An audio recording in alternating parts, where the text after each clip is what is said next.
Grabando. Bueno, pues buenas tardes. Bienvenidos una vez más a este ciclo de webinars sobre negocio digital que estamos ofreciendo desde Fundecid PCTEX en el marco de la Oficina para la Innovación que hacemos para la Secretaría General de Ciencia, Tecnología y Universidad de la Junta de Extremadura, con el patrocinio del FEDER, del Fondo de Desarrollo Regional de la Comisión Europea.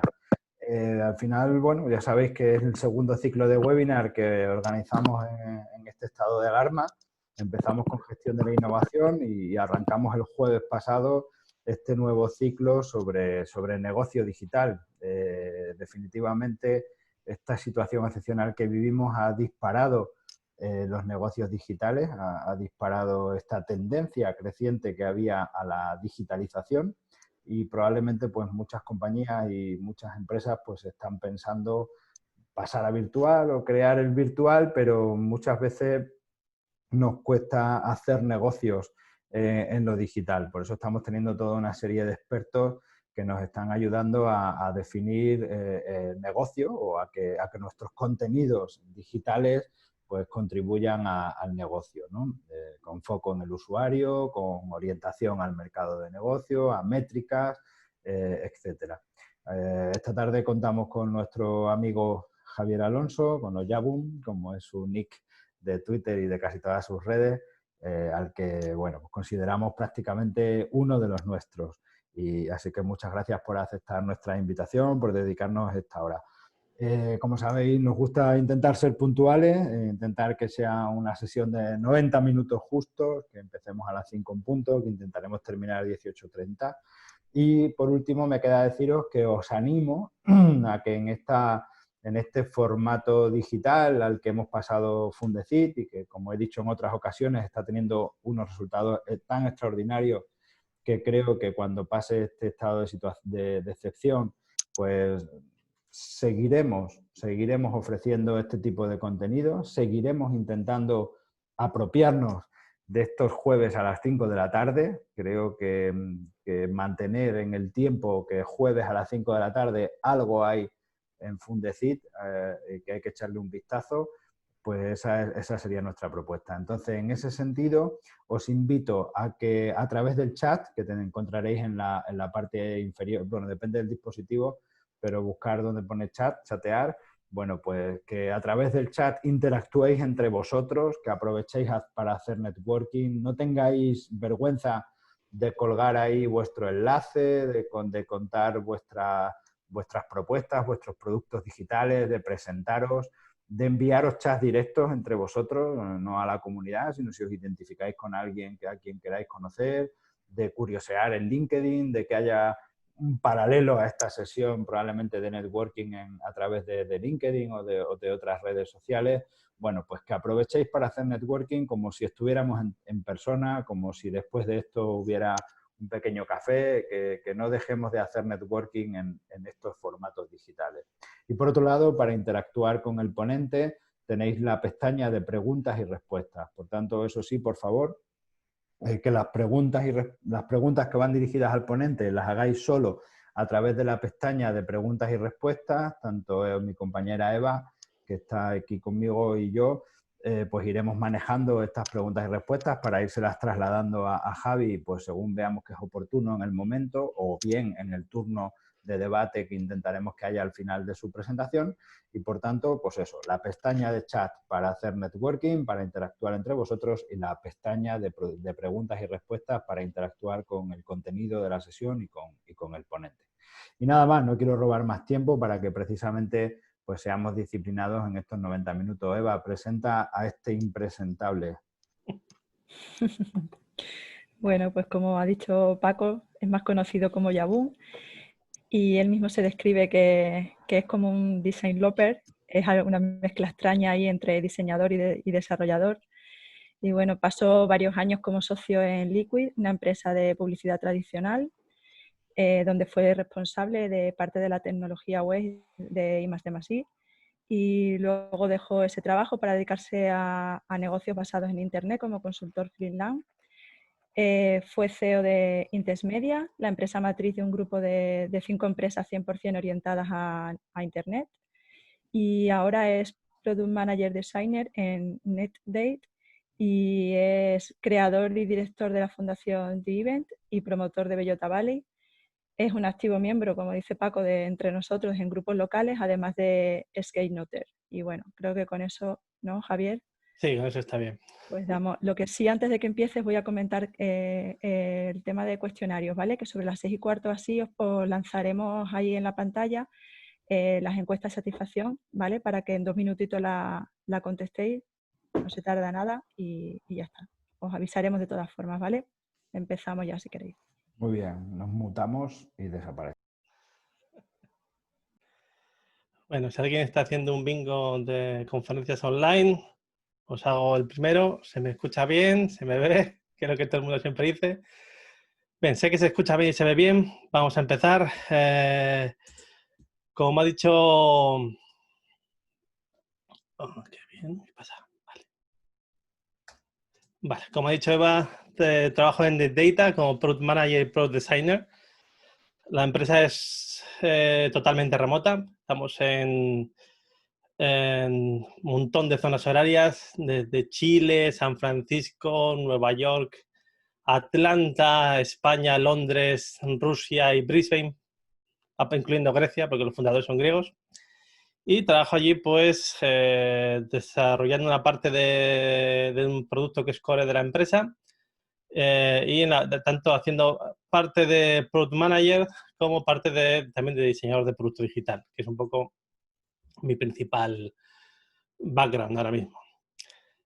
Una de las cosas que quiero empezar es explicándoos que la UX, la experiencia de usuario siempre pasa, ¿vale? A veces decir que diseñamos la UX es un poco pretencioso, ¿vale? Porque, bueno, intentamos modelarla o adaptarla al negocio, pero la UX siempre va a existir, buena o mala, siempre va a existir. Aunque tú no hayas hecho nada de experiencia de usuario, va a pasar, ¿vale? Así que la experiencia de usuario es algo que es inevitable. También la experiencia de usuario es algo muy, muy vinculado al negocio. Al final, parte de nuestra responsabilidad como diseñadores de productos digitales es que tenemos que vincular, es aportar valor al usuario con vincular esos objetivos de negocio, ¿no? Porque al final sí que hay una cierta traducción entre experiencia de usuario convertidos a indicadores de negocio. Y la primera cosa que hay que intentar matar ese mito es esto. La experiencia de usuario no es la interfaz de usuario. No siempre, no solo es la parte que se ve. Hay experiencia de usuario en las APIs, hay experiencia de usuarios en los asistentes de voz, hay experiencia de usuarios en las herramientas de línea de comandos. La experiencia de usuario, pues, engloba todo lo que pasa alrededor de tu producto relacionado con el usuario y aportarle valor, ¿no?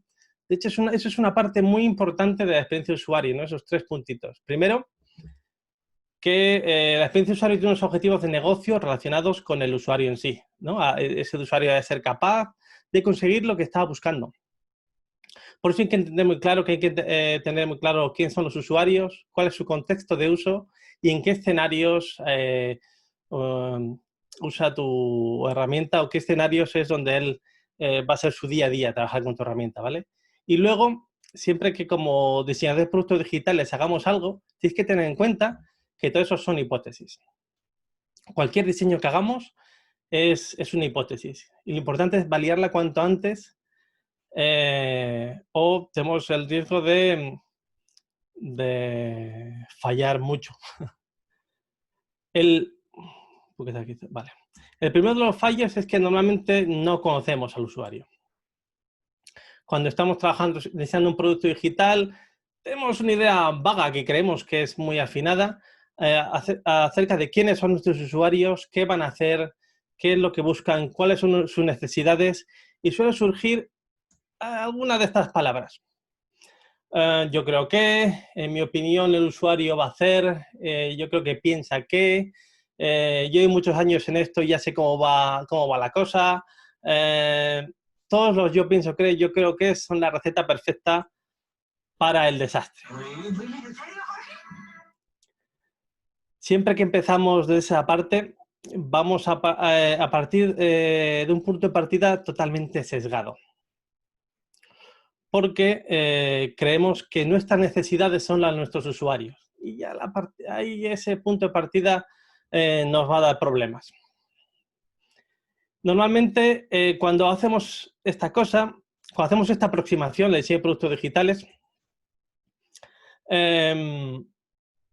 vamos a hacernos una imagen mental sobre lo que el usuario necesita, cómo lo va a usar, cómo va a percibir nuestra aplicación.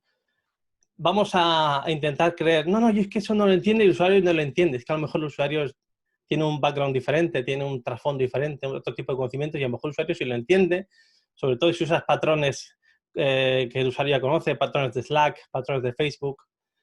Que tú, como usuario, no uses Slack y no conozcas los patrones no quiere decir que el usuario no los conozca.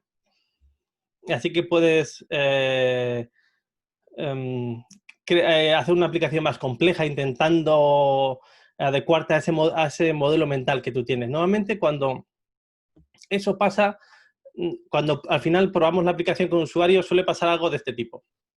¿Vale? Tú tenías una idea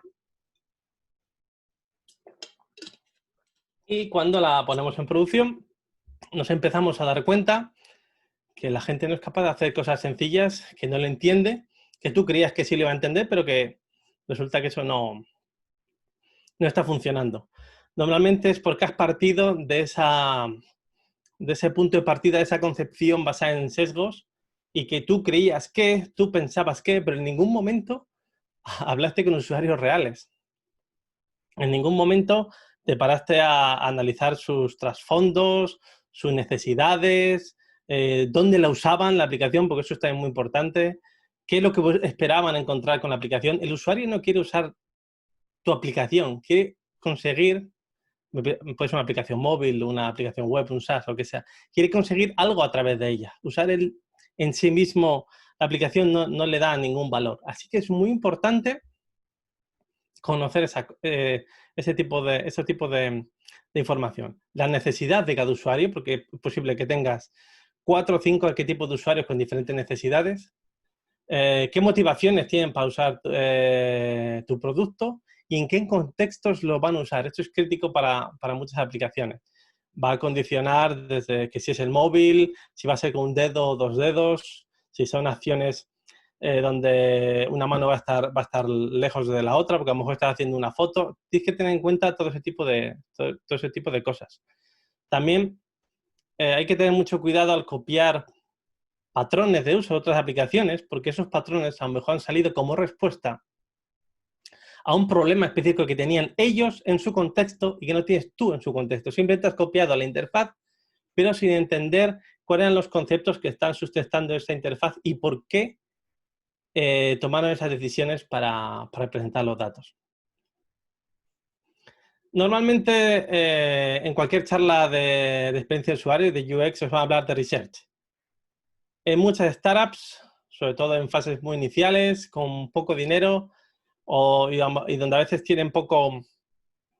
son más tecnológicas o están a lo mejor más apartados de lo que es el diseño de productos digitales, a la hora de afrontar limitaciones de tiempo o dinero, suele ser la parte que recortan y suele ser la parte que necesitaban. En Research, ¿qué hacemos? Normalmente entrevistas con usuarios, súper importantes las entrevistas, estudios de campo, que es para ver los contextos, análisis de la competencia, ¿vale? No para copiarles, es para ver cómo resuelven los problemas y sobre todo para ver qué problemas crean e intentar tú poder optimizarlos, ¿no? Que eso podemos analizar a través de un user journey, un customer journey, del viaje del usuario a través de esa aplicación y decir, mira, tú esto lo haces bien, pero aquí, aquí y aquí, en estos puntos nosotros lo podemos hacer mejor. También no tiene por qué ser de la competencia, a veces puede ser del dominio de esa aplicación. A lo mejor no es exactamente lo que va a hacer vuestro producto, pero estar un poco relacionado, así que algunos conceptos os pueden valer. Incluso algunas fricciones que vosotros experimentéis os pueden valer. Esa parte es muy importante. No solo fijaros en la parte de visual, sino analizar cómo es todo el proceso de la aplicación. No solo lo que pasa dentro de la aplicación, sino cómo son los correos, cómo os atienden, incluso cómo está instrumentada, que también a veces se puede ver esa aplicación, ¿vale? Esta charla no va a ser una charla de UX, de experiencia de usuario al uso, pero sí que os quiero dar unos poquitos trucos que os sirvan para poder aplicarlo. No voy a hablar de lo que todo el mundo habla y daros clases, explicar lo que es una llamada a la acción, un call to action, que es simplemente cuando tú quieras que el usuario haga algo, eso tiene que ser evidente en la pantalla, ¿vale? No solo tiene que ser evidente porque pone añadir, sino que el usuario tiene que saber también qué pasa o qué va a pasar cuando haga clic en ese botón o en esa acción, ¿vale? Hay otro concepto de experiencia de usuario que se llama affordance, no sé si se traduce como abordabilidad, que está bastante relacionado con la llamada a la acción. Un botón que para vosotros sea importante, tiene que el usuario leerlo como importante, ¿vale? Tiene que saber que es un botón, saber lo que va a pasar, tiene que parecer un botón. Hay veces como algunos patrones de diseño como Material o algunos tipos de botones, que los botones no parecen muy botones, con lo cual eso os va a afectar un poco en el uso del producto. Ya podemos luego hablar de conversión y luego hablaremos de conversión, pero si hacéis que vuestras cosas, lo que para vosotros es importante y lo que es para vosotros la propuesta de valor para el usuario, si la ocultáis, no va a funcionar. O si al revés, ponéis demasiadas llamadas a la acción, el usuario va a tener problemas a la hora de distinguir. Va a tener, se llama carga cognitiva. Va a tener que pensar en qué botón es el necesario a pulsar, porque todos parecen importantes, pues son muy importantes que la llamada a la acción sea única o que al menos haya pocas, ¿vale? Se usa un color que normalmente yo llamo de acento, para indicar la llamada a la acción principal y las secundarias, por ejemplo, ¿no? Para que siempre cuando el usuario esté en una pantalla, a lo mejor tiene que procesar la pantalla, pero sabe que si hay algo verde es una llamada a la acción para hacer algo relacionado con el contexto que está viendo. Estoy viendo viajes, pues sé que el botón de verde a lo mejor es el de reservar, ¿vale? O el de buscar disponibilidad. Es muy importante eso. Luego, si os puedo dar un consejo también, son los heurísticos de Nielsen, ¿vale? Para evitar la barbarie.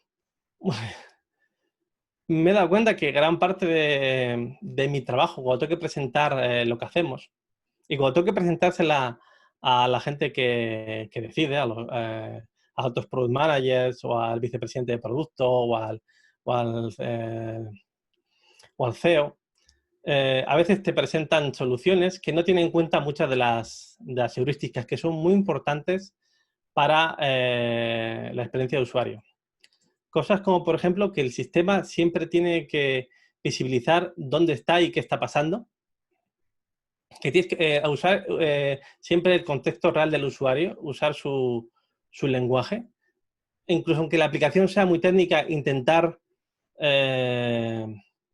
bajar la complejidad del lenguaje, eso también va a ayudar. Si a lo mejor estás diseñando la aplicación y a lo mejor, vale, que la forma académica y correcta de decir algo es esa, pero si los usuarios no lo entienden, esas personas se van a sentir perdidas, ¿vale? Así que es muy importante tener ese trabajo con el ajuste, intentar esos conceptos, hacerlos entendibles para todas las personas. Otra cosa muy importante es que el usuario no tiene que sentirse bloqueado en ningún momento, o no tiene que sentirse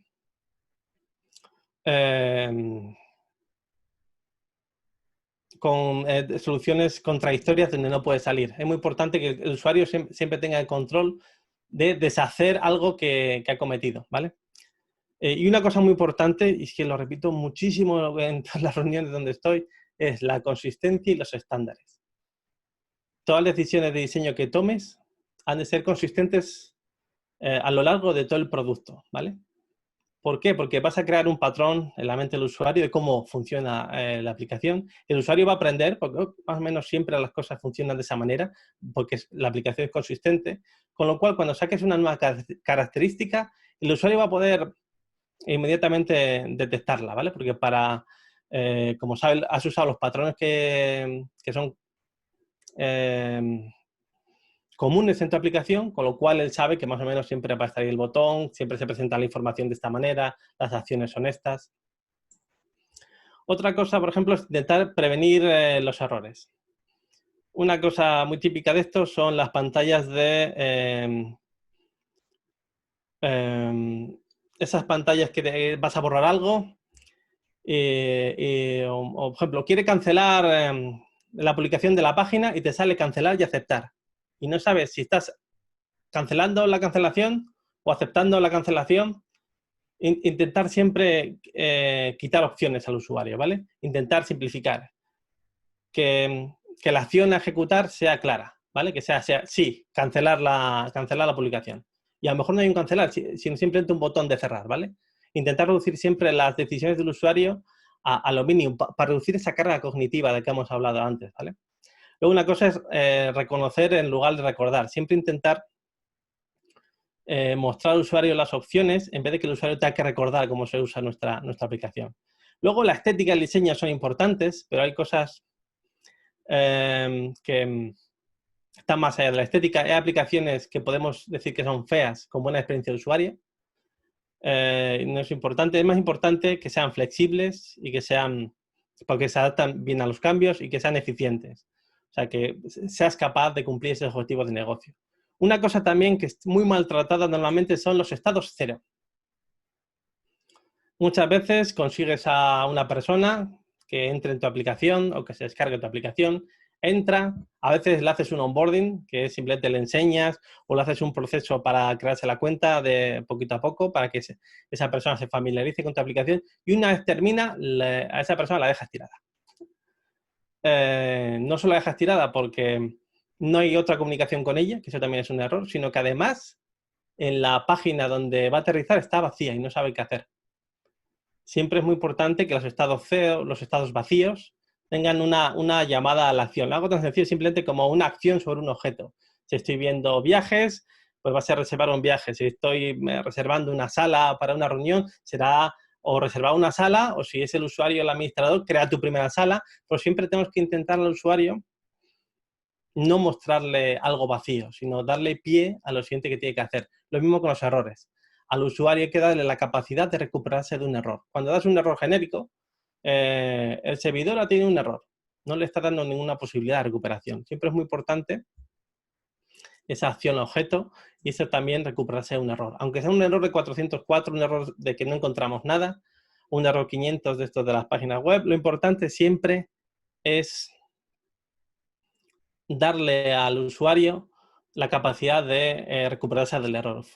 Puede ser, mira, no hemos encontrado esto, pero tenemos cosas parecidas. Puede ser un volver atrás, puede ser ofreciendo otro tipo de otro tipo de solución, pero siempre es no dejar a la persona parada sin saber qué hacer. Luego otra cosa muy importante y que es mi guerra en el día a día, yo trabajo en un producto que es para hacer cuadros de mando para administración de servidores, perdón. Y hay mucha densidad de información. Siempre los ingenieros van a querer ver mucha información y hay veces que cuando tú tienes que tomar una decisión, cuando tienes mucha información, tardas más en procesarla. Hay que mostrar la cantidad de información relevante. Y hay veces que demasiada información no es más valor, en realidad es menos valor, porque estás distanciando la toma de decisiones de la presentación de información, ¿vale? Eso es muy importante. Toda la información que no sea necesaria, ocultarla, ¿vale? Si en ese momento no necesita el usuario, pues a lo mejor no tiene por qué ver. Y luego, para mí una cosa muy importante es enfocar el usuario en una cosa cada vez.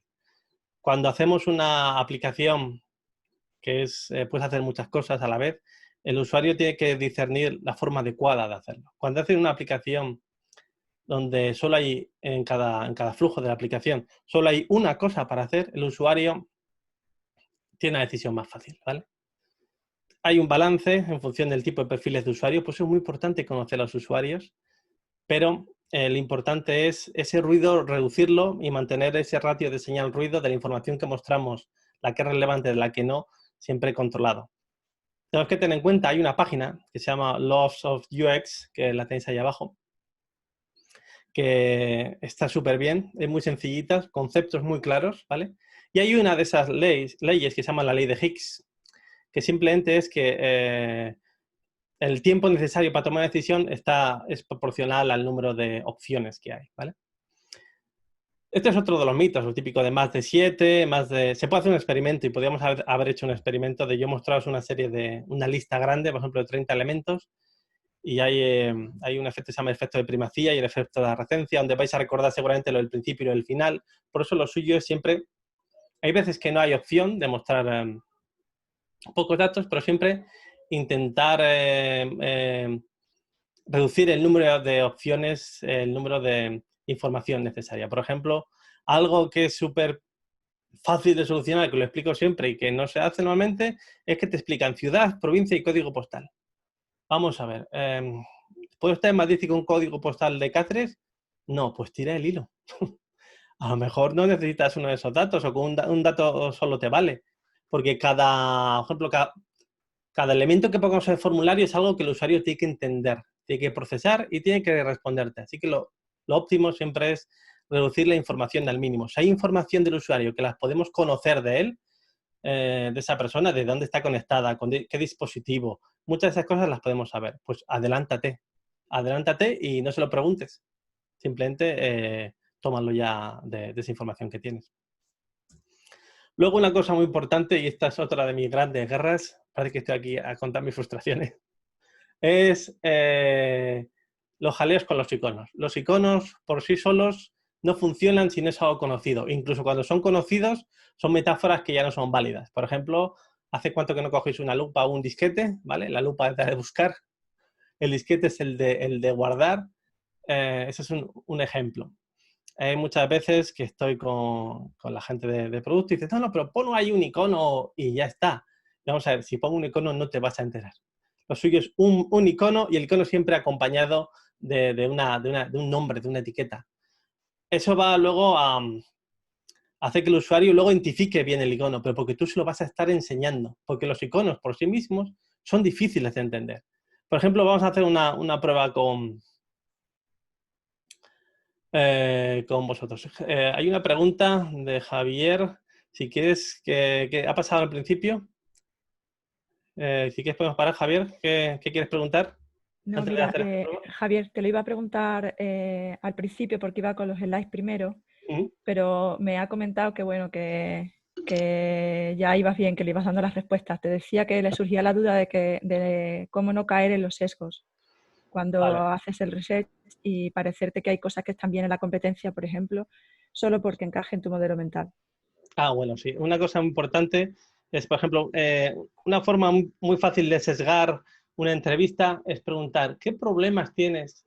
Eso produce una cosa que yo llamo el usuario sobrepiensa. A lo mejor no había problemas, pero se va a intentar buscar un problema, porque ella se siente como interpelado. Así que va a intentar algo que a lo mejor no le parece un problema, lo va a convertir en un problema. Así que cuando haces entrevistas, eso puede ser un problema. La manera luego de comprobar si no está sesgado es, vale, recuerda que el diseño es una hipótesis, lo importante es testearlo cuanto antes. Puedes hacer un test de 5 segundos, puedes hacer un card sorting para probar, por ejemplo, tu arquitectura de información, que eso también es un modelo mental. Cómo tú percibes la clasificación de información puede ser diferente a cómo las personas clasifican la información mentalmente, y eso va a hacer que les resulte más fácil o más difícil encontrar la información.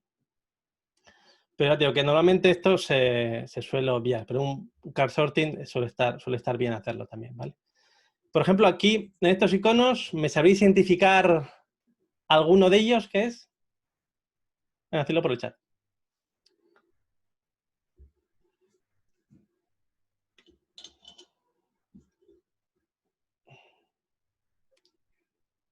Un download, sí. Una electricidad.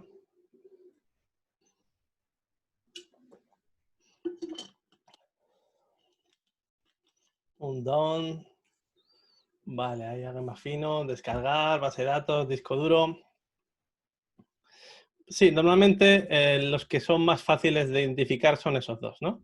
Ese disco duro, Hoy Namu, hostia, súper bien, RAM, ahí, muy fino eso, muy fino. No todo el mundo identifica la RAM, ¿vale? Ese está súper bien. Bien, normalmente si hacemos una... Sí, exactamente como ha dicho Namu, esa era la RAM, lo otro era una red, que es el conector. Luego está lo de las capas de red de IP6 y IP4 y el stack de networking. Si veis, hay veces que entre esto, los iconos que tenemos ahí, esto hay diferencia porque vamos a intentar buscar una metáfora visual en nuestra memoria que nos encaje y vamos a intentar vincular esos dos conceptos, ¿no? Ese icono que vemos con ese concepto que tenemos en nuestra cabeza. Normalmente los iconos sueltos, a no ser que sean muy genéricos, es la receta perfecta para una interfaz mala, o que el concepto, o la palabra técnica es para una cagada, ¿vale? Porque hay veces que para ti, hostia, si esto es obvio, pero resulta que a lo mejor el usuario no tiene esos conceptos visuales o tiene otro trasfondo y no lo va a detectar. Por eso mucho cuidado con los iconos que se eligen. Está muy bien seguir patrones, ¿vale? Vemos el patrón de otros productos, el patrón de material, vemos cómo utilizar, por ejemplo, Notion, que es otra aplicación, algunos conceptos, pero sí que hay que tener claro que hay algunos conceptos que todo el mundo los entiende y que sabe qué puede hacer con ellos, como los 3 puntos, como el menú hamburguesa, que no me parece un buen patrón, pero hay veces que en función de qué tipo de personas sean, a lo mejor no lo entienden. Y dices, ¿cómo es posible que no entiendas el menú hamburguesa? Pues no lo entiende, ¿vale? Porque no... A lo mejor usa aplicaciones con eso, pero no es consciente o no lo está usando con eso o no usa las opciones que están dentro de ese menú. Así que eso es muy importante a la hora de ese diseño de la parte de los iconos. Otra parte muy importante es que una aplicación no son pantallas, ¿vale? Yo siempre digo en las reuniones, yo no soy el chico de las pantallas, ¿vale? Nosotros vamos haciendo una aplicación y la aplicación en realidad son unos flujos. El usuario va a entrar en un momento, va a ser captado por marketing, por acciones de venta directa, vamos a ir a un evento, en todo eso está también la experiencia de usuario, entonces entra en la aplicación y entonces hay una serie de flujos, tanto para cómo mostramos la información al usuario, como para lo que el usuario pretende hacer, llevar un viaje, descargarse un juego, lo que sea, siempre habrá una serie de pasos con una serie de decisiones que el usuario debe tomar. Así que lo importante siempre es documentar los flujos. Esto no es ni UML ni nada por el estilo, simplemente es cada una de... Ya sé que no sé mucho, ¿vale? Es simplemente para que os hagáis una idea de concepto, de cómo habría que hacerlo. Hay que diseñar cada una de las... No solo las pantallas, sino los puntos de contacto con el usuario. Entra, le mandamos un email. En el email le damos la bienvenida. Le damos algún truquito para empezar. El usuario ha entrado. Lleva 5 días sin usar nuestra aplicación. Le mandamos un email, oye, ¿tienes problemas para hacer esto? ¿Necesitas ayuda? Pues hay una serie de flujos que podemos automatizar. Este es uno, por ejemplo, que hice para una aplicación, para una empresa que hacía análisis químicos. Este es otro que hice para una empresa donde trabajaba hace un año, que era para hacer trabajo de supercomputación.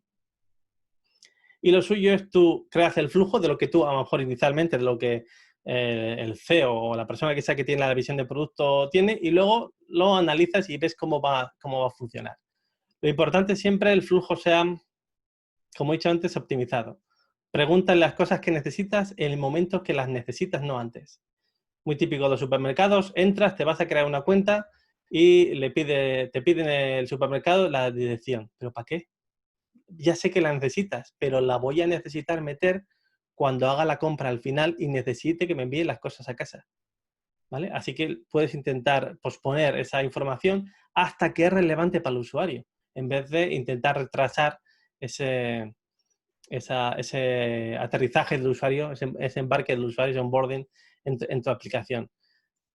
También podemos hacer este tipo de flujos, este tipo de Customer Journeys, que se llaman User Journeys, ¿vale? Que es el viaje del usuario, de la competencia y analizar cuáles son los puntos donde nosotros vemos que hay problemas.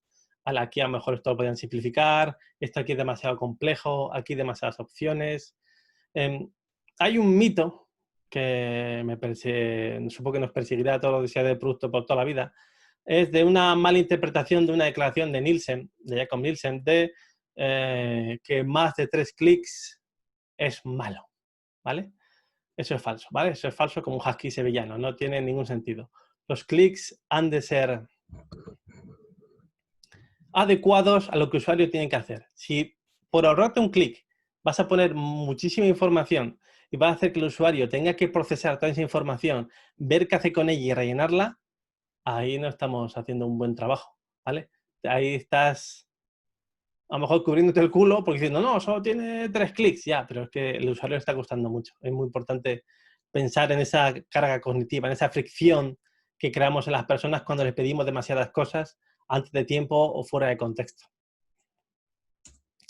Y luego aquí hay una parte que es muy importante, que es el título de la charla era diseño, había las palabras diseño y negocio, ¿vale? Siempre tenemos que tener en cuenta de que todas nuestras decisiones han de estar justificadas y sostenidas por datos. Vamos a obtener datos cualitativos durante la fase de research y las entrevistas, y con unas que tengamos el producto vamos a tener datos cuantitativos, métricas, ¿no? Que pueden ser de cómo los usuarios adoptan esa nueva característica que han usado, cuánto tardan los usuarios en navegar a través de todo ese flujo, todo ese viaje que hemos visto de nuestra aplicación, cuánto tardan los usuarios desde que empiezan a entrar en nuestra aplicación hasta que empiezan a usarla, cuál es la frecuencia con la que entran, un montón de cosas que podemos medir. En función de cuál sea nuestro modelo de negocio, podemos usar plataformas como Google Analytics. El problema es que Google Analytics, las estadísticas son anónimas, ¿vale? Y eso tiene un problema. Te cuesta identificar un problema de un usuario, así que a veces te falta el contexto. No sé quién es, no sé de dónde viene. Bueno, sí, el referrer de dónde viene sí lo puedes tener, pero te falta a veces mucho contexto. Para algunas aplicaciones de SaaS o para aplicaciones que no tienen, que no pasan atrás de un proceso de registro puede estar bien. Pero como os recomendó el otro día Luis, Amplitude está súper bien. Para la mayoría de startups pequeñitas es fácil, es gratis, ¿vale? Luego es muy caro, pero tiene una cosa buena y una cosa mala. Con Google Analytics la gente lo instala, alguien de desarrollo le mete el código en su página web o en su aplicación y luego automáticamente salen gráficas y eso parece que mola y eso parece que te da información. En realidad, gran porcentaje de la gente cuando mira Analytics ve cositas, ve números ahí moviéndose, pero no es capaz de saber qué está detrás de esos números, ¿no? De entender el contexto y de saber extraer conclusiones. Porque muestra demasiadas cosas, parece que eso funciona y funciona de verdad, pero tiene ese hándicap. Por otro lado, Amplitude es una herramienta que te da un lienzo vacío donde tú tienes que implementar tus métricas. Y esto, claro, esto es un hándicap, ¿no? Porque requiere ese conocimiento de negocio, ese conocimiento de qué métricas vas a hacer, cómo vas a medirlas, qué es lo que quieres medir, en qué momento. Luego también... Javier, dime. Tienes una pregunta, ¿vale? Para que no Sí. se nos vaya pasando porque iba a relación con el slide del flujo, ¿vale? Me preguntan que con qué aplicación o programa has realizado el diagrama de flujos. Pregunta a mí, a Dani. Bien, a pelete con Sketch o a veces con Keynote de Mac, directamente el programa para hacer las presentaciones. A veces tal cual con ese. Pero tenéis aplicaciones para hacerlos. Tenéis Miro, por ejemplo. Pero hay veces que simplemente las hago a mano porque te sientes más... me siento con menos restricciones. Tenéis también algunos específicos para hacer flujos como Overflow, que se integran con herramientas de diseño. Bien, no había pensado esa pregunta y no os he puesto aquí las referencias. Uno es Overflow, otro es Miro, que te permite hacer un montón de cosas. Pero lo importante es que la herramienta, incluso la herramienta no os limite porque incluso lo podéis hacer a mano. Cogéis un A3, cogéis un A4, os podéis hacer cada uno de los pasos. Muy importante, hay una cosa que yo llamo inventario de objetos, que no es muy ortodoxo, no lo he visto mucho por ahí, pero es qué me están pidiendo en cada parte. Eso no te sirve para ti, para definir el contexto y para entenderlo. También te sirve cuando estás presentando algo para los desarrolladores, para decirle qué objetos, qué qué parte de la base de datos necesitamos mostrar en cada parte, ¿no? Ese inventario de objetos, cómo se relacionan. ¿Con eso he respondido? Vale, lo voy a considerar como un sí.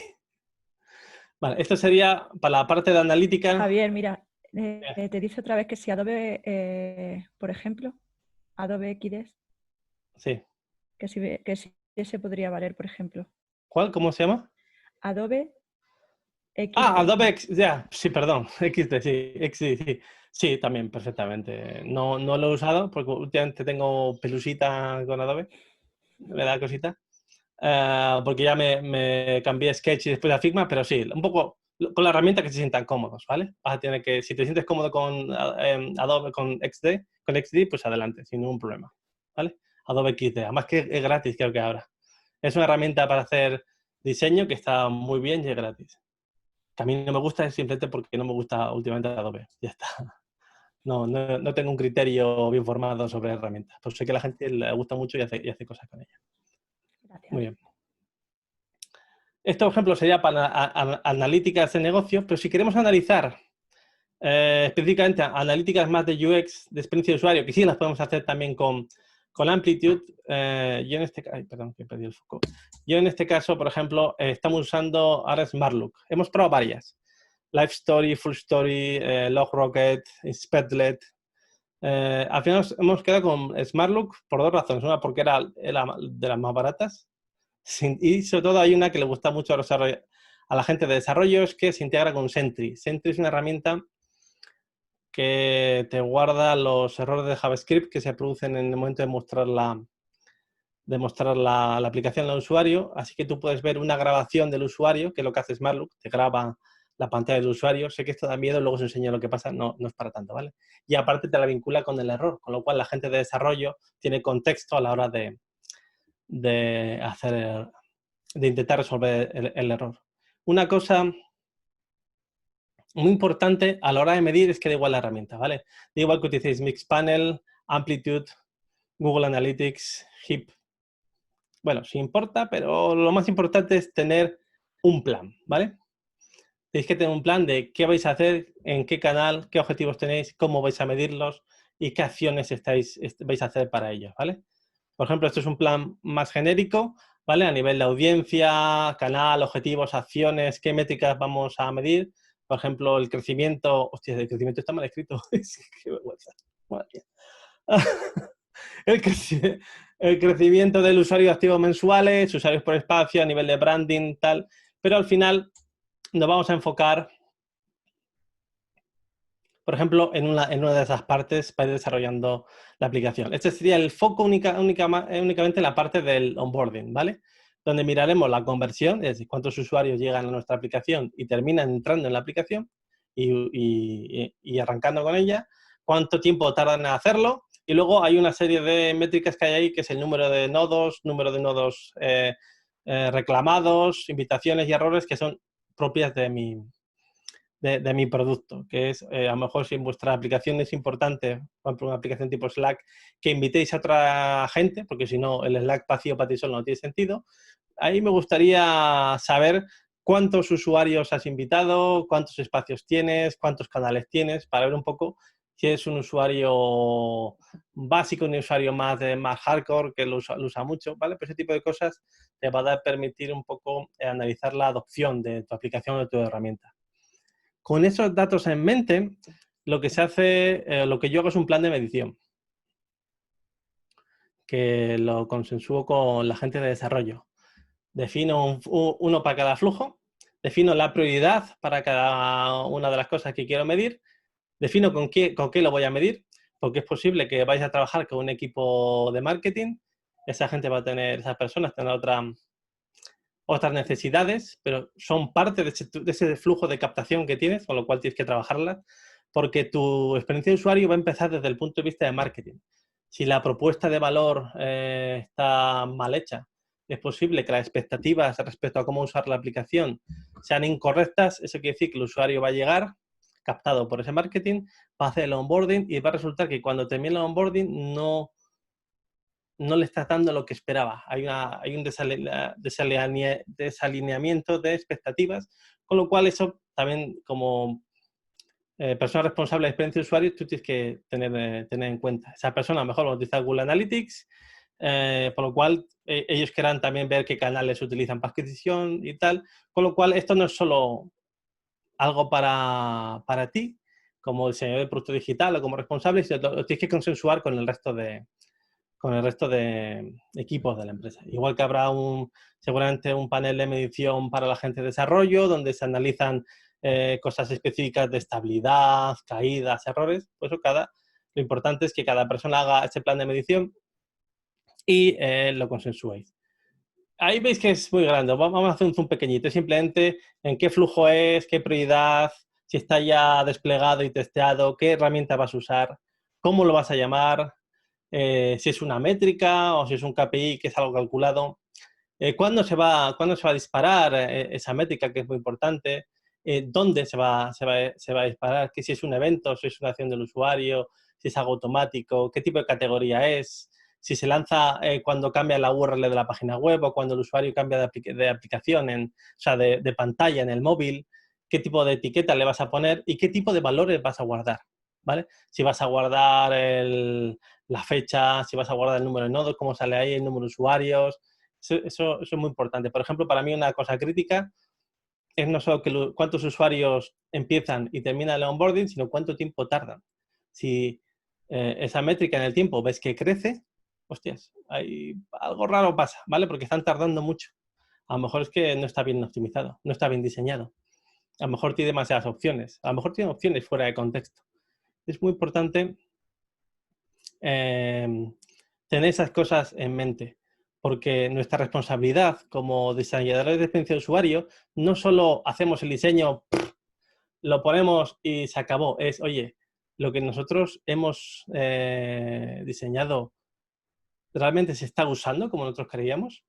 O sea, es muy importante que el trabajo no termina cuando el producto está en producción, sino que el trabajo es cuando empieza, cuando el producto está en producción. Y más si no hemos hecho ninguna fase de research, si no hemos hecho test de usuarios, si no hemos hecho entrevistas, si no tenemos nada, vamos a salir con algo a tope de sesgo y tenemos que ver si lo hemos encajado o no, ¿vale?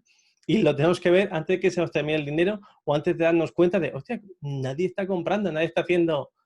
Si alguien de negocio te tiene que saltar con eso porque tú como persona responsable no te has dado cuenta, para mí es un fallo grave de producto. Tú eres responsable también de cómo se usa tu producto. A lo mejor no eres responsable de cómo se adquieren los usuarios, de cómo los consigues, pero una vez que los tienes dentro, sí que eres responsable de intentar ver qué está pasando.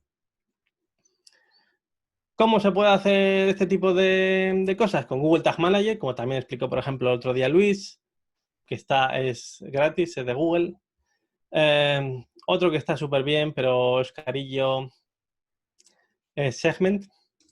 ¿Vale? Segment es mucho más sencillo que Google Tag Manager, ¿vale? Porque Google Tag Manager tienes que meter cada herramienta de medición que quieres hacer a mano, es más farragoso, requiere más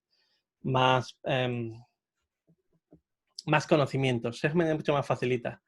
En Segment entras, eliges las herramientas que quieres, las activas, a lo mejor metes una cadena muy pequeñita que te da la herramienta y se acabó.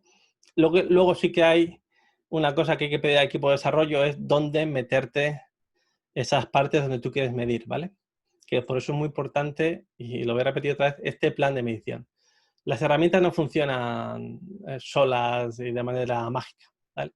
Siempre requieren algo de configuración y también entender cómo funcionan. Y esto es muy bien. Tenemos nuestro producto. En todos sitios siempre hablan de los funnels, ¿no? De esos embudos que todo el mundo tiene para medir lo que pasa. Y cómo pasa. Lo realmente importante en los funnels es qué pasa entre los huecos de las columnas, ¿no? En este caso, por ejemplo, vemos que hay 2 columnas con mucha pendiente. Ni siquiera necesitamos ver los números para saber que tenemos un problemón entre el paso 1 y 2 y el paso 3 y 4. El problemón es tan gordo como que perdemos casi el 50% de la gente que entra en nuestra aplicación, la perdemos antes de antes de empezar a usar de verdad nuestra aplicación. Esto es un dramón. No pasa nada si el porcentaje es alto, si sabes la razón y entiendes a lo mejor que tu aplicación tiene un hándicap en ese punto, donde creas fricción porque es necesario por el contexto de tu aplicación, y eso a la gente le cuesta. Por ejemplo, a lo mejor necesitas escanear el DNI electrónico y la gente a lo mejor no tiene el DNI electrónico, el DNI en ese momento, o tiene que hacer una foto con el móvil y está con el ordenador. Por eso es muy importante entender el contexto, ¿vale? Si no entiendes el contexto, o tiene que escanear con el móvil el DNI, se tiene que escanearlo, perdón, hacer una foto, y está en la calle, hace mucho sol, el escáner no le pilla bien la foto, pues hay que entender el contexto para ver si los números son buenos o son malos, o si dentro del contexto pues son razonables. Si no entiendes el contexto es un problema. Y siempre la gente habla de funnels y hay veces que me parece que como se quedan como en una especie de limbo, ¿no? Aquí podemos ver los números y la gente dice, bueno, eso es fácil, eso es difícil. Un funnel es sencillo, ¿vale? Vamos a girar el funnel. Un funnel simplemente es, por ejemplo, una serie de eventos que pasen dentro de tu aplicación, o una serie, por ejemplo, de URLs por el que usuario, URLs, direcciones de una página web, por el que el usuario tiene que pasar para conseguir hacer algo, ¿vale? Da igual que esté con la plataforma que esté hecha, podéis utilizar una estrategia u otra, o eventos o URLs. Pero como veis, va a ser una serie de pasos por los que el usuario va a tener que pasar, ¿vale? Esos usuarios los puedes sacar de la URL, los puedes sacar de algo de un evento donde tú le mandas a la herramienta a hacerlo. Esto de mandar a la herramienta queda un poco esotérico, pero voy a enseñar que es muy sencillito. Por ejemplo, en el caso de SmartLook que nosotros usamos. Ahí simplemente no hace falta saber mucho inglés para saber que la URL visitada tiene que contener esa cadena. Onboarding Claim Notes. Si contiene eso, es que ha pasado por esa parte. Así de fácil es, por ejemplo, hacer un evento en SmartLook. Y después, una vez que tienes todos los eventos, los ordenas en un funnel, poniendo del primero al segundo al tercero. Con Google Analytics, aquí yo me río yo de los... No, la experiencia de usuario de Google es muy buena. Es un poquito más atravesado. Tienes que ir a la parte de configuración. Primero vas a tener que configurar los objetivos. No os preocupéis por esto, porque esto buscáis cómo hacerlo y os sale. Pero para que veáis un poco la diferencia de complejidad. Una vez de esto tienes que elegir si es ingreso, registro online, compra artículos, donación. No sé por qué te preguntan agregar favoritos. No sé para qué mal le da. Pero bueno, supongo que seguramente es más mi estupidez y mi desconocimiento que... Pero para mí esto, por ejemplo, me parece mucha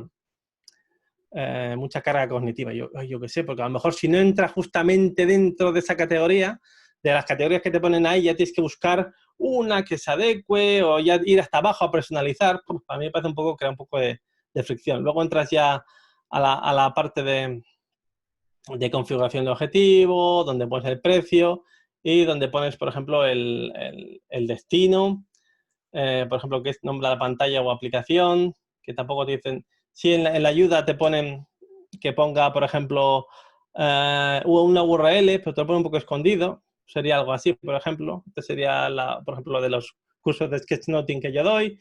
Pues mira, cuando llegue a la página de gracias, el valor de la conversión será 200 € y es un embudo de conversión activo y el primer paso sería a través del registro y añadirías cada uno de los pasos. No es complicado, o sea, no es complejo, es algo complicado, pero bueno, es fácil de entender, aunque podría ser optimizable o no, pero bueno, esas ya son opiniones. Como veis, es muy sencillo, ¿vale? La herramienta es la que os va a condicionar, pero la herramienta no es lo importante. Lo importante es que toda esa información que necesitamos obtener para ver si nuestro producto está de cuál negocio la tengamos. Y para eso tenemos varias herramientas. Tenemos Custom.io, que son para hacer notificaciones, AppQues, que es, por ejemplo, para hacer onboardings. A lo mejor no tenéis por qué hacer vosotros el onboarding y hacer esas pantallitas donde al usuario, a esa persona la ayudéis. AppQues os permitiría añadirlo. Eso que es un poquito carilla, 249. Custom.io también es un poco carilla. Intercom tiene algo parecido para hacer onboardings y está bastante bien, son 87 € al mes. A la hora de que hagáis un producto digital o una aplicación, el presupuesto destinado a herramientas es muy importante. Tarde o temprano vais a necesitar herramientas, ya sea para mailing, ya sea para onboarding, ya sea para mantener contacto con el usuario, el CRM. Así que tenéis que tener eso muy en cuenta a la hora de plantear los gastos para vuestro negocio. Yo de estas, mira, ahora tenemos, en mi empresa no tenemos problema de dinero, pero En otra empresa hemos usado Intercom, 87 euros al mes, que es el plan pequeñito. No es barato, está bastante bien. Tiene una cosa, hay que tener cuidado porque Intercom enseguida, en función del número de usuarios, la cosa sube de dinero. Nosotros, por ejemplo, tenemos 500.000 de usuarios en nuestra plataforma open source. Ahora estamos migrando, andaremos por los 5.000, 6.000, parece que no, pero va sumando usuarios y tú estás haciendo un SaaS donde esperas que sea masivo, porque a lo mejor tu modelo de negocio se basa en eso. Hay que tener mucho cuidado en el impacto de esos segmentos de precios tu modelo de negocio. Pero lo bueno es que si sois una startup, por 49 euros al año tendrías todas las aplicaciones de Intercom, porque Intercom tiene varias aplicaciones. Unas para hacer un bot, otras para soporte, otras para la parte de ayuda de la aplicación. Por 49 al mes está súper bien, $49. ¿Qué nos permite Intercom? Pues primero nos permite identificar a un usuario específico. Esto también nos permite SmartLook. O sea que podemos ver como un tipo de usuarios, si los agrupamos por grupos, qué se hacen, cómo se comportan, qué usan de la aplicación, ¿vale? Lo peor que nos puede pasar es, como os he dicho antes, que los conseguimos a los usuarios, pasan por el proceso de registro y luego no usan la aplicación, que está fallando ahí, ¿vale? Y luego tenemos la parte de que Intercom nos permite acciones en base a comportamientos. Si el usuario ha entrado, lleva 5 días sin hacer nada, le mandamos un correo. Si el usuario ha hecho su primera acción como su primera reserva o añadir su primera sala para que la gente la reserva, pues le mandamos otro correo y todo eso podemos articular desde Intercom sin tener que contar nada con desarrollo, ¿vale? Porque eso está muy importante. Cuando tienes un presupuesto y un tiempo limitado a añadir este tipo de carga a desarrollo, si el equipo es pequeñito, va a ser siempre un problemón. Y por otro lado tenemos SmartLook. Intercom es más para poder mirar cosas del usuario.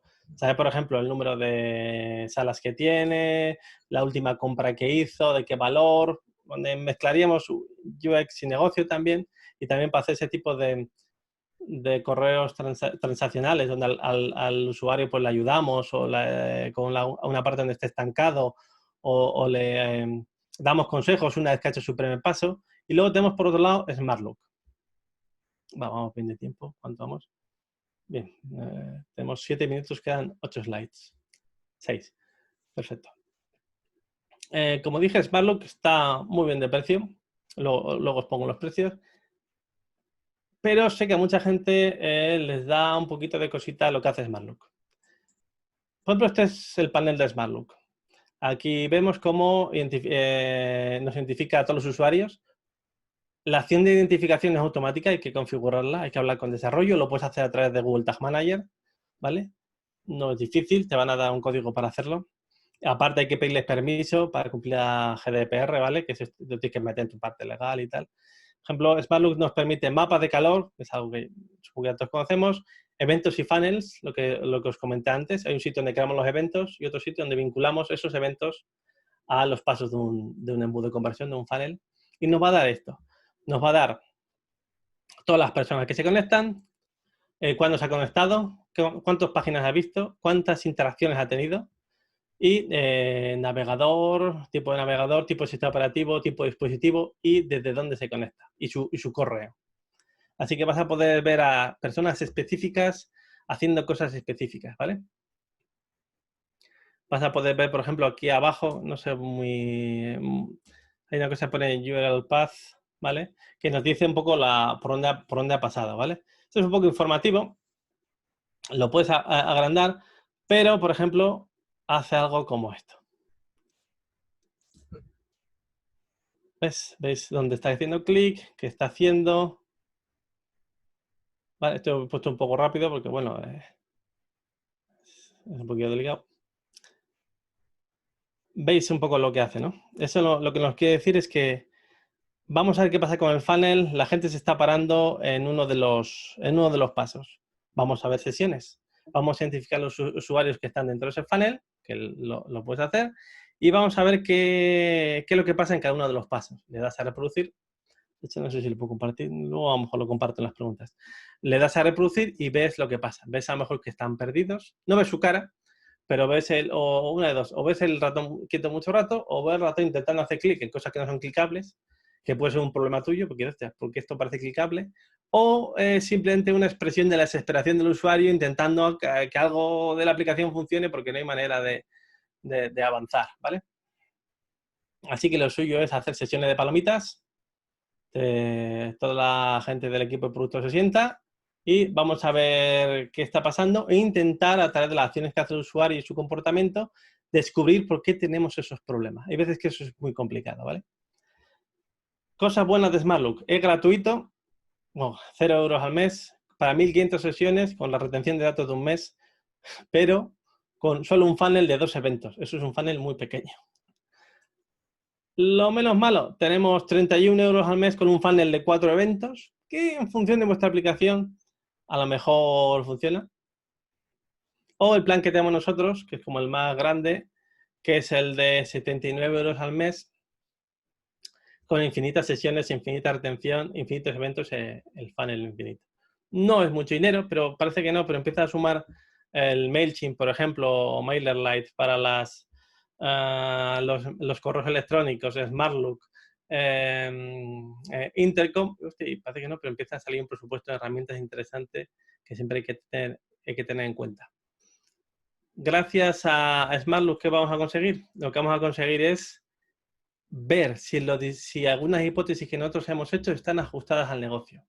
Puede ser no directamente al negocio, porque a lo mejor no las vinculamos directamente a una compra, sino, oye, ¿esto que hemos pensado está funcionando como esperábamos o no está funcionando?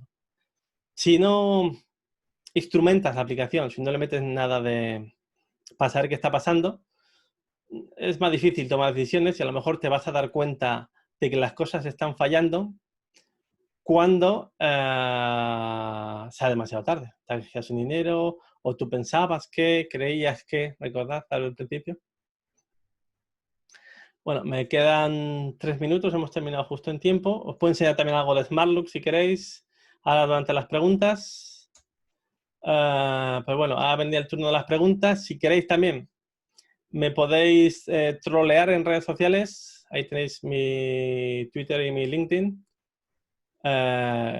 Y no hay ningún problema en responder a vuestras dudas o echaros una mano con lo que sea a través de un DM de Twitter, que están abiertos, por cierto.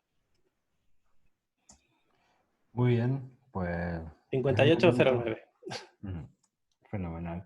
Es el momento de las preguntas. Seguro que, bueno, creo que hay muchos desarrolladores entre el público y bueno, pues igual hasta podéis no solo preguntar, sino también confrontar opiniones o visiones o incluso hacer sugerencias alternativas o planteamientos, ¿eh? No hace falta solo preguntar, podemos entrar en debate. Adelante, ¿alguien se anima a romper el hielo?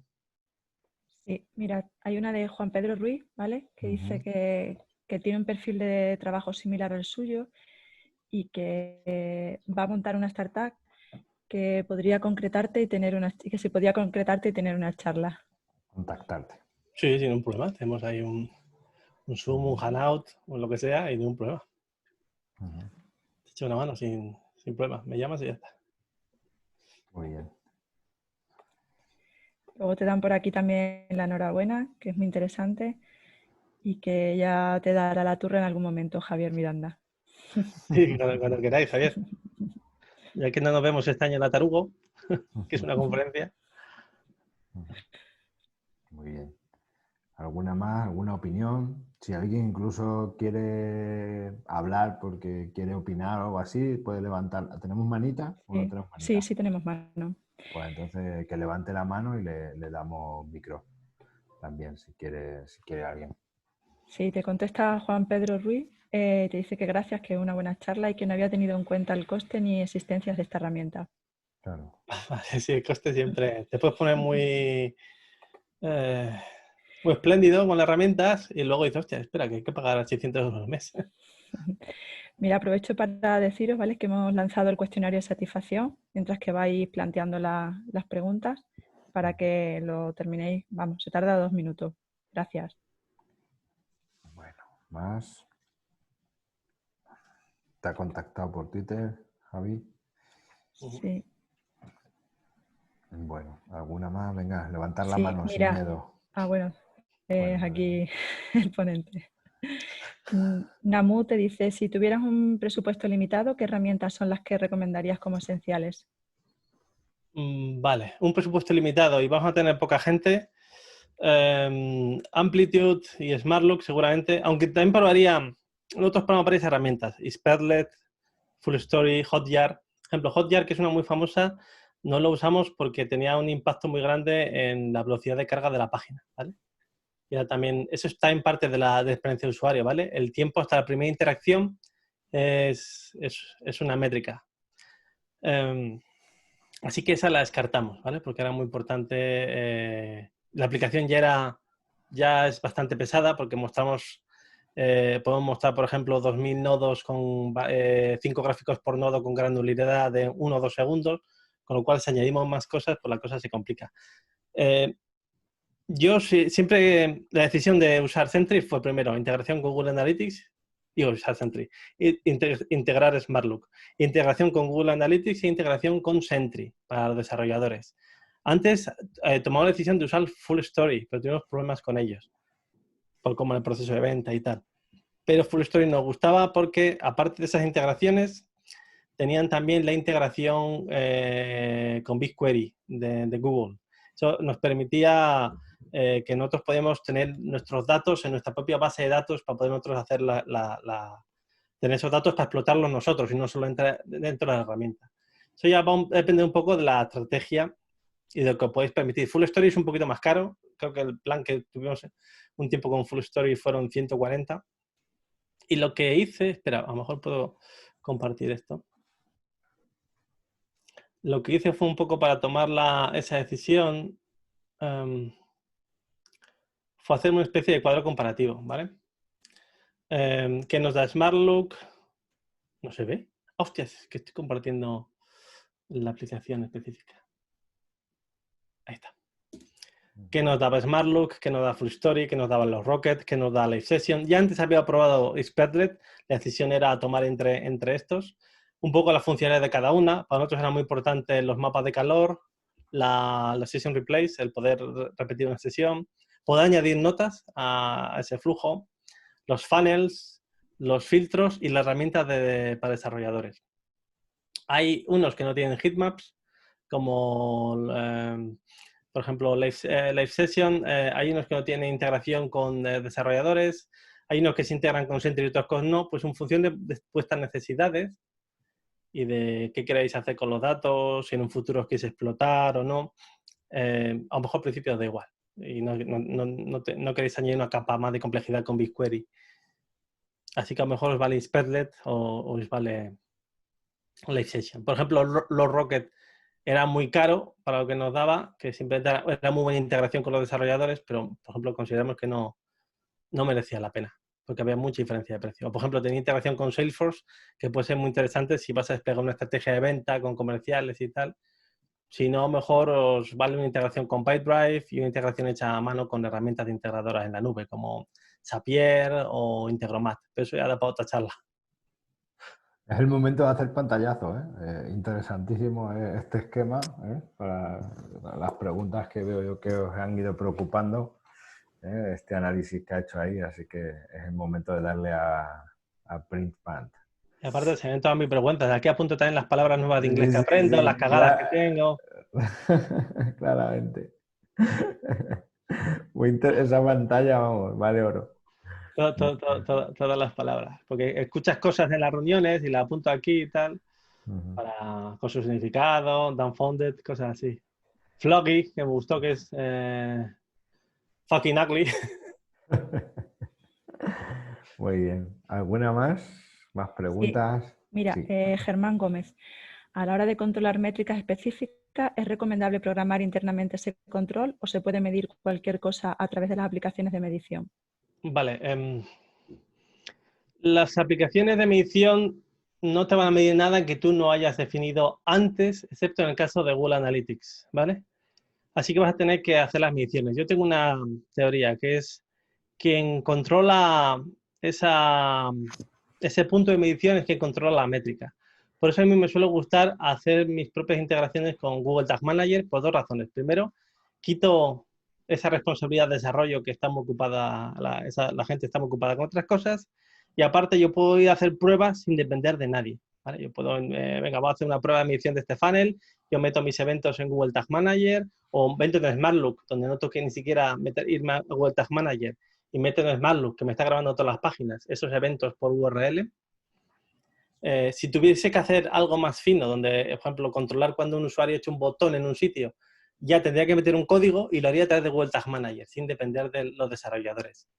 Pero como dijo Luis, el Google Tag Manager se carga en el navegador, es bloqueable desde el navegador, así que puedes tener una inconsistencia de datos. Por eso herramientas como Segment, que lo puedes hacer a nivel del código, funcionan bien.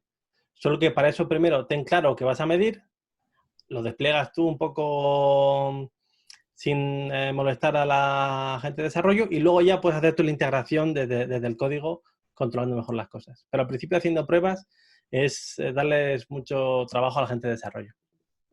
Aprovecho esta pregunta sobre métricas para anunciar que la charla del próximo jueves a las 5 de la tarde también, siempre vamos a intentar ocupar el mismo slot de tiempo, será de Justo Hidalgo y precisamente va a tratar sobre métricas, ¿no? Con el título de Sin datos no hay negocio. Así que el próximo sí que jueves... sabe, no yo.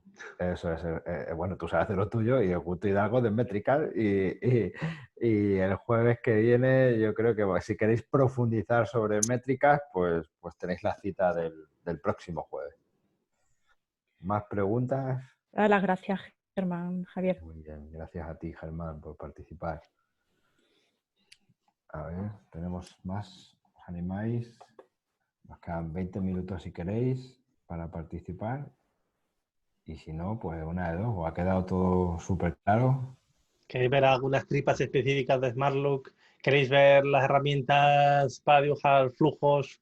Aprovecha que tienes 20 minutillos. Si quieres enseñar por ahí alguna cosa, pues que creas así más práctica, que puede ser interesante o con algún ejemplo, algún caso concreto, por ejemplo. Los casos, tengo que tener cuidado. Un caso de uso que no sea confidencial o que sea del pasado o que sea de tu parte non-profit, yo que sé, de The Event o de algún evento así. Bueno.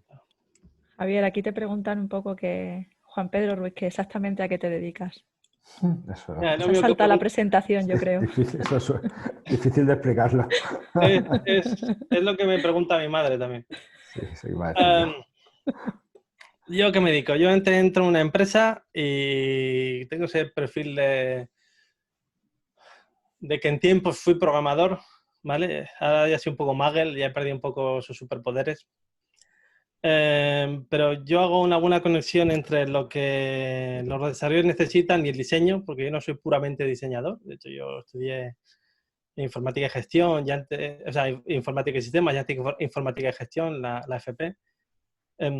Así que yo diseño las cosas y también sé el coste de a veces de implementarlas. Tiene una cosa buena y una cosa mala, que cuando me dicen los programadores, esto es muy complicado, a veces hago prueba de conceptos para demostrarles que no. Pero también es que hay veces que puedo hablar con ellos, oye, esto me parece complicado, ¿qué os parece? ¿Lo podemos integrar? No. Y tengo esa sensibilidad donde les puedo ayudar un poco a ellos. También conocer un poquito de código me ayuda a poder desenvolverme bien con Google Tag Manager, por ejemplo, a la hora de meter las métricas. Pero yo lo que hago básicamente es analizar el producto, hacer wireframes ya casi no lo hago, ya pasamos desde unos prototipos de más o menos media fidelidad, diseñamos la aplicación, diseñamos los flujos, los puntos de contacto, establecemos las hipótesis de diseño, hacemos los diseños para la gente del desarrollo, les doy soporte durante eso, durante esa integración de los diseños, ayudándoles con los tokens de diseño si es necesario, con simplificación de flujos que a lo mejor son muy fashions en el diseño, pero implementarlos es un sin Dios. Por eso es muy importante tener a veces esa dualidad. Y luego lo que hago es, una vez que hemos implementado el diseño, pues me encargo de ir a hacer las optimizaciones para mejorar los flujos. Pero, por ejemplo, en los dos últimos casos, como había varios equipos de diseño, la manera de poder tratar, yo era Ahora somos 2 personas en el equipo, antes yo era una, y en la empresa anterior yo era solo una. La única manera de tratar con varios equipos de programación a la vez es establecer un sistema de diseño que es más que un UI kit. ¿Vale? UI es simplemente una serie de elementos, luego tienes un poco de reglas y guías, luego tienes un poquito más de filosofía y tal. Un sistema de diseño te ayuda a que los desarrolladores puedan tomar decisiones de diseño porque ya están tomadas. Y si ellos entienden cómo se usan los componentes, los arrastran, no es tan fácil, ¿vale? Los usan y ya está. Muchas decisiones de diseño están tomadas antes de diseñar el producto. Así que yo trabajo un poco en eso. Tanto en establecer ese sistema de diseño como en ayudar a la gente que a lo mejor es puramente de interfaz, de UI, a consolidar los hipótesis que tenemos en interface que luego ayudamos a la gente de desarrollo a implementar. Y luego medimos. Por eso está el UI Designer, que es el que diseña la interfaz, y luego está el Product Designer, que tiene una versión un poco más holística del producto, que se preocupa no solo de la interfaz en sí misma, sino de las métricas. O, por ejemplo, me preocupo de un agente que se instale en la línea de comandos de Linux, me preocupo cómo la experiencia también de la línea de comandos o cómo la experiencia de la documentación. Porque aunque la documentación sea para integrar nuestra tecnología y que 2 máquinas se hablen, eso va a ser primero consumido por un humano, por una persona. Si la documentación es mala, eso va a afectar a la percepción del producto. Así que hay, como veis, alrededor de la experiencia de usuario un montón de matices que hay que tener en cuenta que afectan a cómo las personas perciben el producto. ¿He respondido o he hecho un lío gordo ahí? Ha estado curioso. Te da las gracias por contestar. Ha estado bien. Muy buena respuesta. Gracias por contestar. Me dedico a diseñar productos digitales, pero no solo de lo que se llamaría, igual que un diseñador de aviones no hace el dibujo del avión, el diseñador de productos digitales no solamente hace el dibujo del producto digital, ¿no? Hay que englobar muchas más cosas, como el consumo de combustible del avión, qué es su efectividad, cuánta gente puede transportar, cómo la transporta, ese tipo de cosas, ¿no? O sea, que les haga diseño en la palabra no quiere decir que yo tenga que dibujar, aunque en este caso lo hago. Muy bien. Bueno, nos ibas a enseñar unas tripillas por ahí de por ejemplo, sí, este es el para hacer flujos, por ejemplo. No sé si tengo aquí algún ejemplo. Esto es una herramienta, por ejemplo, para documentar flujos para los desarrolladores. Ahora yo la documentación de los flujos la hago directamente en la herramienta que usamos, que es Figma, ¿vale? Que es una herramienta multiplataforma en la nube y colaborativa. O sea, esto me va en cualquier navegador, me va en Windows, me va en Linux. Y hago la documentación directamente aquí para que los usuarios, los desarrolladores no tengan que cambiar de contexto. Porque antes lo que hacía es portaba desde Figma aquí y hacía la integración. Eso quiere decir que si hacíamos una modificación, cambiamos una decisión, había que modificar este flujo. Lo bueno de este flujo es que es ejecutable, ¿vale? Nos va pasando por cada uno de los... para que la gente lo experimente, pero últimamente yo lo que hago... No sé si me puedo meter en un problema. ¿Esto se sigue grabando? Bueno, si queréis despedimos la sesión porque más o menos el contenido ya está. Vale. Le estás haciendo promoción, ¿cómo no? O sea, deberían pagarte. Me van preguntando otra cosa, ¿vale, Javier? Te la voy lanzando. Germán Gómez, ¿qué opinas de la posible integración futura de la inteligencia artificial en la UX? ¿Crees que tiene cabida? Sí, de hecho hay una... ¿Cómo se llama? Wizard UI. Hay una aplicación que tú le haces un prototipo y tú lo dibujas en papel y te lo traduce... ¿Cómo era? Mockflow, no me acuerdo. Hay una aplicación que te lo hace, ¿vale? Que tú le haces unos wireframes, le haces unos bocetos y te lo traduce a un prototipo ya medio funcional. Eso no va a solucionar el problema de entender el contexto de los usuarios, ¿vale? Simplemente te traduce un prototipo, te traduce unos dibujos que haces en papel en un prototipo. O sea, lo que va a venir bien a la hora de la inteligencia artificial es a detectar patrones, ¿vale? Entonces, aparte de detectar lo que hace, sobre todo cuando tienes muchos usuarios, no te puedes ver los vídeos de todos los usuarios. Eso, detectar patrones, comportamientos anómalos, poder responder a un usuario en base a sus comportamientos pasados, a lo que ha hecho, todo ese tipo de cosas. Para eso yo creo que va a ser súper importante, ¿no? Y nos va a permitir tener esa elasticidad con el usuario. Pero a nivel de, por suerte todavía no hemos desarrollado la empatía con las máquinas, así que a las máquinas todavía les cuesta entender lo que queremos y cómo pensamos, por eso es tan importante la parte del research. El momento que eso pase, pues yo estaré... Ah, ahí, muy bien, Nacho, ahí. Wizard.com. Ya sabía yo que era wizard.io. Mira, como veis... Ah, no estoy compartiendo. Es el drama de mis reuniones.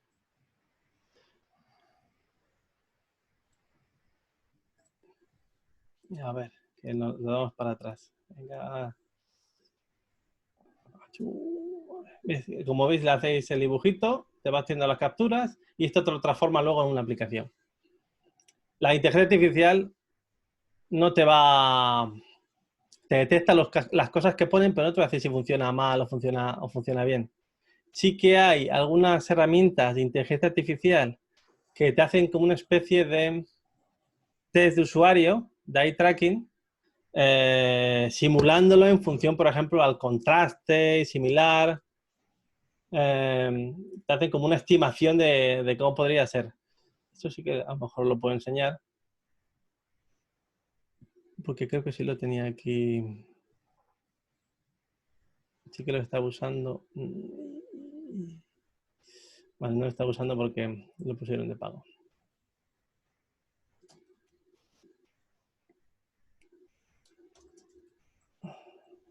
O sea, no lo encuentro. Sí que hay una herramienta para eso, ¿vale? No tengo que encontrarla, no sé ahora cómo se llama. Os la puedo poner después o con la manden, pero había una herramienta que nos simulaba un test de usuario y nos sacaba con un mapa de calor de donde los usuarios van a hacer clic. Aquí intentando... A ver, no puedo...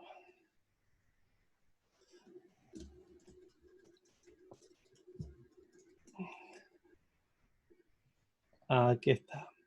Visualize, creo que es. Sí, esta es. Espera que os comparto la pantalla. Esta, como veis, igual que Hotjar o SmartLook, nos hace una simulación un poco de cómo lo podría percibir la gente. Ahí pone con una exactitud predictiva de un 93%. Bueno, yo lo probé y bien, pero como luego no lo confronté con la realidad, pues tampoco sé si acertó mucho o poco. Pero sí, esto es con inteligencia artificial. Esto sí que os puede ayudar a tomar mejores decisiones. A lo mejor haces un diseño muy fashion, luego lo pones con esto, ves que, hostia, vale, muy fashion, pero hay poco contraste entre los textos, hay grises muy claros, la llamada a la acción no está clara, está bonita, pero no está clara. Así que a lo mejor sí que te ayuda a tomar mejores decisiones. No lo estoy usando, ¿vale? Antes era gratuito y luego se pasaron a pago, así que no tengo... Mira, si de 10 predicciones, un proyecto activo, bueno, ya te tienes que pasar a... Es gratis durante el virus y tiene infinitas predicciones y 5 proyectos activos. Yo normalmente trabajo solo en 1 o 2 proyectos. Lo bueno es que se integra con Figma, así que desde el propio... No sé si con Sketch también. Desde el propio navegador, desde el propio programa de diseño, que aquí tenéis Figma, le dais y os va a sacar el mapa de calor. Es útil, ya tío, pero yo no me ha dado para usarla. A lo mejor tengo que volver. Javier, te dice Germán que disculpas por meterte en el embrollo. No, yo Vale. creo que al No, final no, es no, no, no, como, es no. como Alguien las que web, explique. es como las webs de comparadores, ¿no? Al final eres un influencer, ¿no? Es un probador. Yo creo que a ellos Sí. les vendrá muy bien promo A mí me con pareció curioso, pero luego, como pasaron a pago, pues tampoco dije, pues no voy a pagar por esto. Pero a lo mejor le tengo que dar otra vueltilla. Dice Nacho que con Sketch también se te integra. Ah, mira, sí, aquí sale icono de Sketch. Muy Ahí, también con Adobe XD, sí, con Adobe XD. Te hace este tipo de... lo que es un mapa de calor. Habría que probarlo, con fotos con gente, con tal, hay una serie de patrones que los humanos sí repiten, que a lo mejor sí lo están teniendo en cuenta. ¿Qué más preguntas? No tienes ninguna Venga, más ya. ¿tenemos tiempo para alguna más? ¿Alguien se anima? No solo a preguntar, también, como digo, a debatir o a... Claro, si me queréis cuestionar algo. Claro, Nacho seguro que tiene sus propias experiencias, por ejemplo, Javier, que los conozco bien, igual, no sé, también pueden contribuir a estos consejos, recomendaciones, propuestas. Ya digo, que si alguien quiere incluso levantar la mano, le podemos dar el... nos preguntan, como siempre, la gente que ha llegado tarde o tal, que si van a poder disponer, Eva, de la grabación, la vamos a colgar como para verlo en diferido. Eva. Sí, que tenía el micro cerrado. Sí, sí, vais a disponer de ella, ¿vale? De la grabación, sin problema. ¿A través de qué medios se la vamos a mandar o va a estar en nuestro canal? Pues va a estar en nuestro canal, pero si quieren también le puedo pasar la presentación. Muy bien. Vamos a dejar, como siempre, también nuestros contactos, por si alguien está arrancando una startup o alguien quiere que le ayudemos a entrar en contacto unos con otros, alguno de nuestros servicios, pues a vuestra entera disposición, pues para ayudaros en lo que creáis que podemos hacer de apoyo en desarrollar vuestros proyectos empresariales. O Eva, pon ahí la página en la que esté. Muy bien, pues son y 26, así que bueno, pues nos vamos a ir despidiendo. Muchísimas gracias, Oyabun, Javier, como siempre, por ser tan generoso con tu conocimiento más profesional y más personal, ¿no? Compartes todo y eso, pues, bueno, entre profesionales siempre se agradece, ¿no? El hecho de que no te guardes nada, de que seas tan generoso con el sector y con la gente y quizá por eso nos gusta contar contigo. Como decía, tampoco la fórmula Coca-Cola, ¿eh? Tampoco la fórmula Coca-Cola. Bueno, pero oye, pues a lo mejor hay gente que se guarda sus trucos, sus historias y tú compartes y generosamente y eso pues siempre es de agradecer. La próxima charla, como digo, el jueves que viene, Justo Hidalgo, sobre métricas. Sin datos no hay negocio. Pues... Recordar que es a las 5. Sí. A las 5 de la tarde, sí, porque hubo un error de comunicación ahí al principio. Entonces, bueno, pues que no olvidéis que es a las 5. Y nada más, pues muchísimas gracias. Hay por ahí, recomiendo hoy, creo que está José Luis Vallejo por ahí con Julián Casas, por ahí en otro webinar del club de... ¿Cómo se llama? De Grupo Ross. Grupo Ross empieza ahora, justo ahora mismo a las 6:30. Empieza Vallejo, que también es un tipo de nuestro ecosistema que siempre es interesante escuchar es bastante lúcido en sus predicciones y también hacemos un poco ahí recomendación cruzada de unos a otros de esta gran comunidad. Nada, seguimos viéndonos en las redes y esperemos que pronto en persona. Un abrazote, gracias. Venga, hasta luego. Hasta luego. Adiós.